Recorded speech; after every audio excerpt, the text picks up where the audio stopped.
God in place. All the pieces of the jigsaw puzzle fit together, and we have a panoramic view which is beautiful and awesome. Huston Smith, world religion scholar and seeker of the divine, died on December 30th, 2016, age 97. His classic textbook, The World's Religions, introduced generations of college students to comparative religion. His 1950s television series introduced Eastern religion to American audiences. Minds can be illuminated. The longing for fulfillment is within all of us. Huston pursued universal enlightenment with effervescent zeal, seeking the absolute in all the major religions. A lifelong Christian, he meditated with Buddhist monks, prayed to Mecca 5 times a day, and practiced yoga with Hindu gurus. Do you want to know what God is? Well, go through everything in the universe and say, not this, neti, neti, neti, and then finally what's left is God. In 2007, I had the privilege of discussing God and religion with Huston Smith. Our topics ranged widely, from the existence and nature of God to the soul and what an afterlife might be like, from the essence of diverse religions to what things really exist. A life journey in an astonishing day. I'm Robert Lawrence Kuhn, and this is Closer to Truth's tribute to Huston Smith.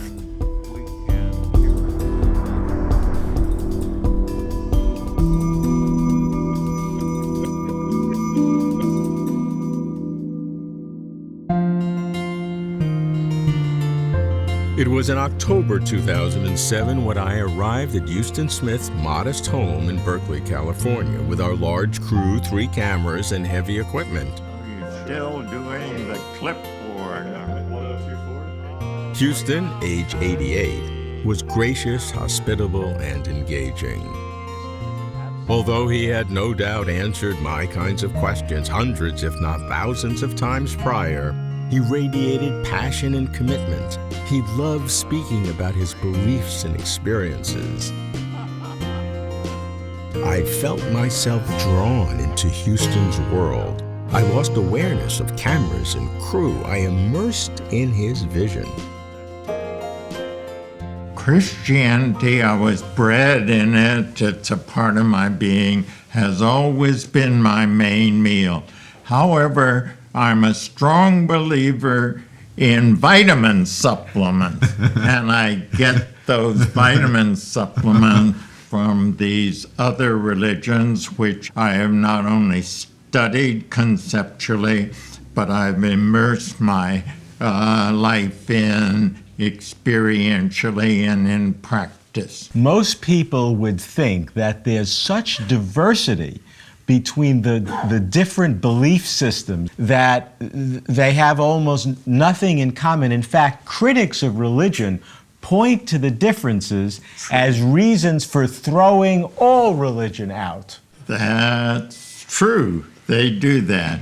Let's take the analogy of a walnut. We value walnuts for the kernels, but we should not denigrate the shells because there would be no kernel without the shell. The world makes sense that there is an ultimate from which all things proceed.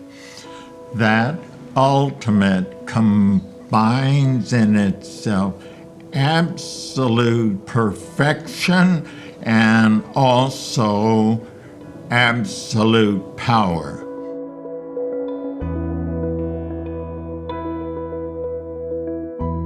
Huston Smith was born in 1919 in China to missionary parents. He attended a Bible college in the U.S., then took his Ph.D. at the University of Chicago. Within months of completing his doctorate, he found mysticism and Hindu Vedanta. His life was changed.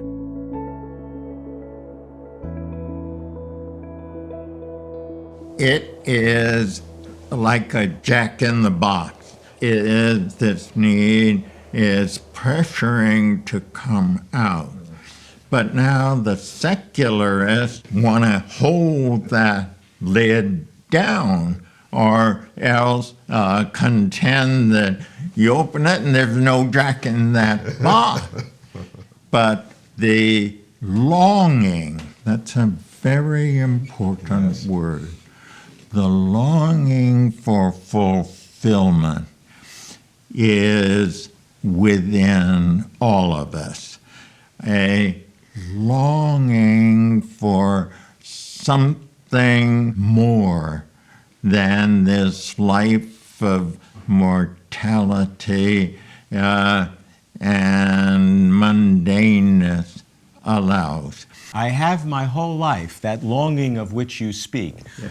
But I was trained in science, and many of my scientific friends kind of make me feel inferior because I have that longing. Well, you may have to edit it out, but to hell with them. I mean, one has to become serious about that. Science is good. Scientism is bad. Science can give us answers only to the empirical, visible, palpable world, but that's not all there is. Nobody has ever seen a thought. Nobody has ever seen a feeling, and yet thoughts and feeling constitute the world in which we most directly live, the world in which we're living in this dialogue. You know, in the last century, why H.G. Wells, the British science fiction writer, he was asked, does God make sense? He groaned and said, what else? I think that's right on the mark. With God in place, all the pieces of the jigsaw puzzle fit together, and we have a panoramic view which is beautiful and awesome.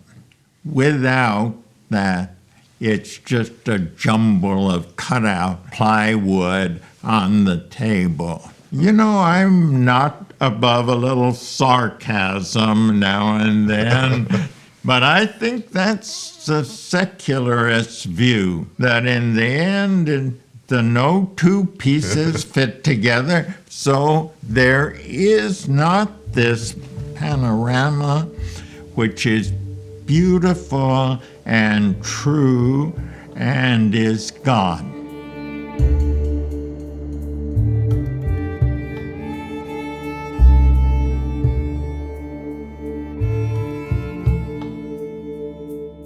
Huston studied Hindu Vedanta for over 10 years.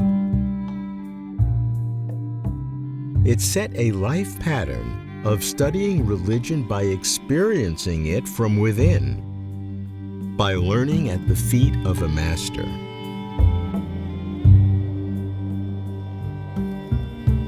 Many people talk about God, but nobody really talks about what is God like in his own self. How can we begin to approach this question? Let's approach it by way of science. Now, science has given us three domains of size: the microscopic, quantum mechanics; the macroscopic, which is the world we are in; and the mega universe, which distance is measured in light years. Now, scientists say you cannot describe the micro world or the mega world in language. You have to have a special language, which is mathematics and equation. Now, if those two flanking worlds one cannot describe literally in language, what about God, who is greater than both of those by virtue of including those? We have to have our own technical language, just like mathematics and equation, and that technical language is symbolism and metaphor, and by extension, art.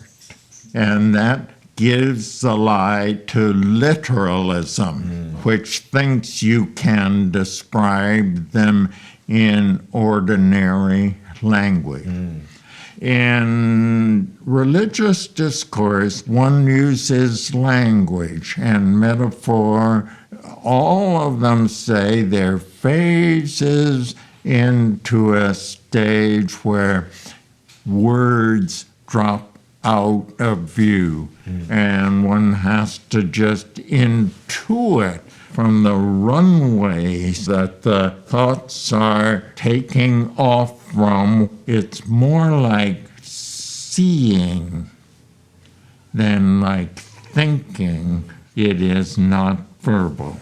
Words and our ideas, they're reliable pointers, but they never themselves deliver that ultimate that they are pointing at. Plato has saying, truth is beyond words. It has to be transmitted like light from a leaping flame.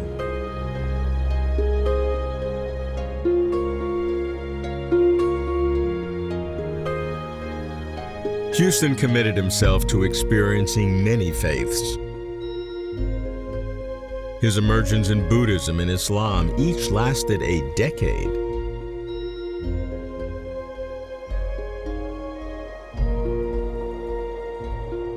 The Indians have a useful phrase, drop the body. Now, dropping the body occurs at the moment of death. What happens after that? Now, the evidence is mounting, and to my mind is conclusive that matter is not fundamental, but consciousness is. Now, if matter, when it was thought to be fundamental, cannot be destroyed, the same is true of consciousness. We know what our consciousness is like, at least we experience it. What will it be when we drop our body? Well, what we can say is if consciousness is the fundamental reality and it can't be destroyed, consciousness will continue. The light on the television screen will never go out. What the images on that screen will be after death, after we drop the body, we do not know. That's the ultimate mystery. There are separate images that religions talk about the afterlife. One of the primary ones is the beatific vision, where we maintain our own personality and we are in the presence of God. But we know I'm Robert and you'll know you're Huston, and we'll have that's ourselves. what Ramakrishna said. I want to taste sugar. I don't want to be sugar.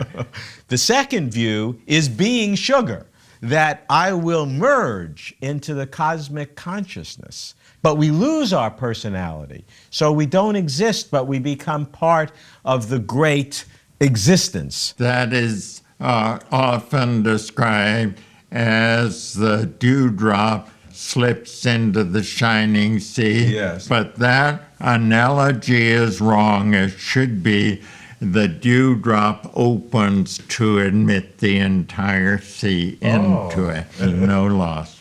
I can put it this way. When my dewdrop enters into the shining sea, it will have some form, and I will remember my family that I have left and my friends. And I want to cherish them, and therefore I want to keep an identity that can cherish them. Yes. But there will come a time when nobody on earth is living who has any idea of who this guy Huston Smith was. When that moment comes, there seems no point in my hanging around. So I will open and let the whole sea enter my dewdrop.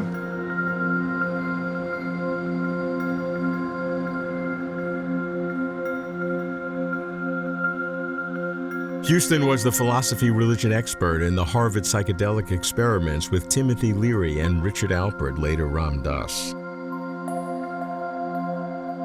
At first, Huston thought that psychedelic drugs were a window to the divine. Later, he grew disenchanted and rejected them.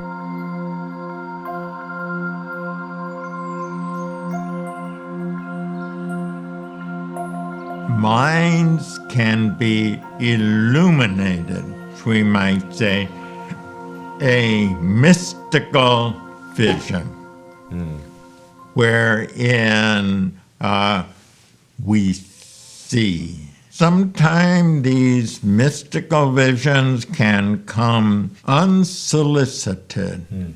That's a kind of gratuitous grace. Whether mystical visions can be systematically developed, I thought is good luck. As the Bhagavad Gita says, it has a wonderful description of the mind. The wind is no wilder. And it has this metaphor of a monkey prancing around its cage, but that doesn't get the idea. It's a monkey prancing around its cage that has just been stung by a wasp. Stilling the mind is a challenge.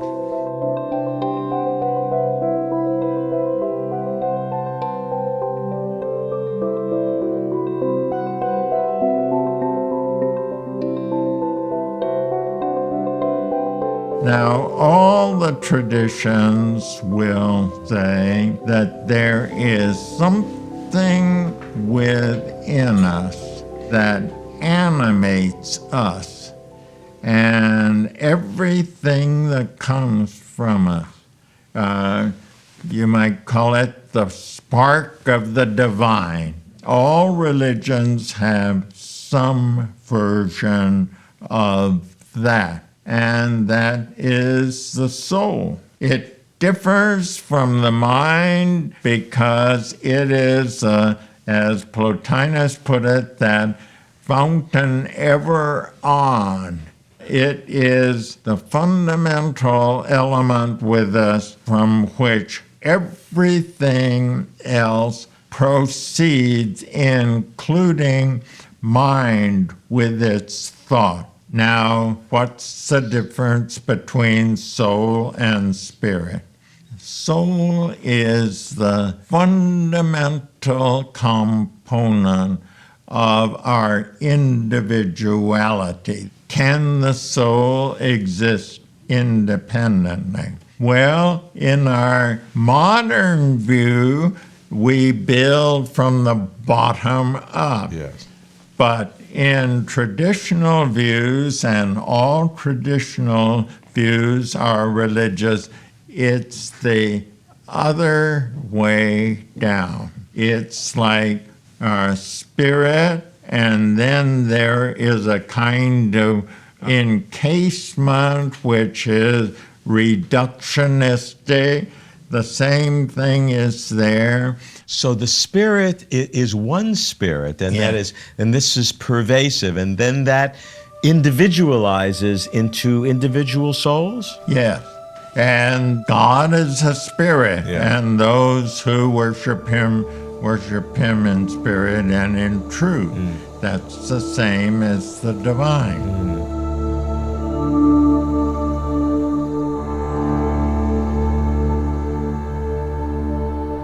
Huston lectured all over the world and wrote dozens of books selling millions of copies.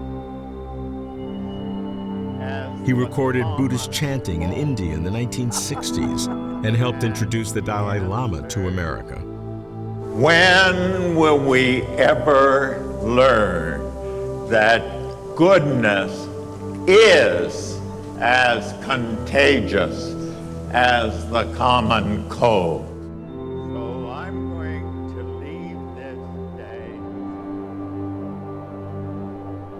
When our oldest daughter was dying of sarcoma cancer, the last sustained conversation I had with her, she said, "Father, I've been thinking a lot about angels, not your Christian views." She had converted to Judaism, the Jewish view of angels. And because I teach this stuff, I knew exactly what she was talking about.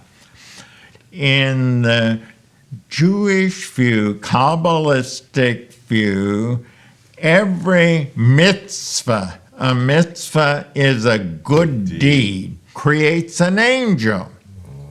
And we go on to our next deed, but that angel is a part of cosmology. We have deposited through our good deed into the furniture of the universe and reality. The real truth cannot be put into words, but it can be transmitted like a light to a leaping flame.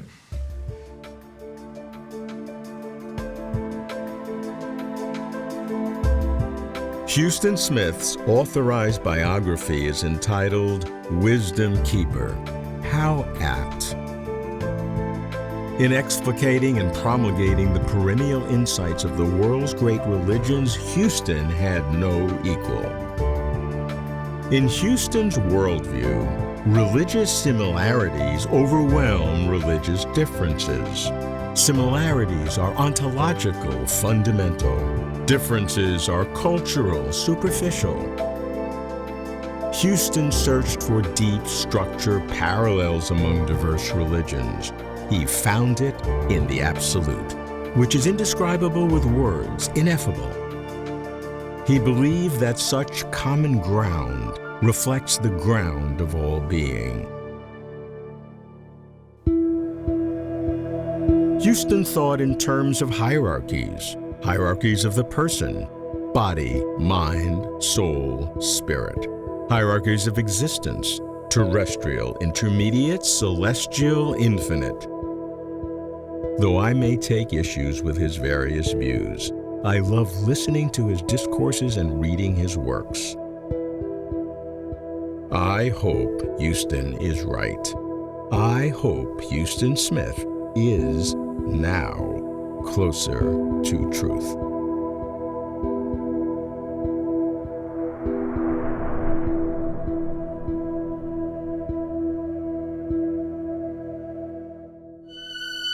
For complete interviews and for further information, please visit closertotruth.com.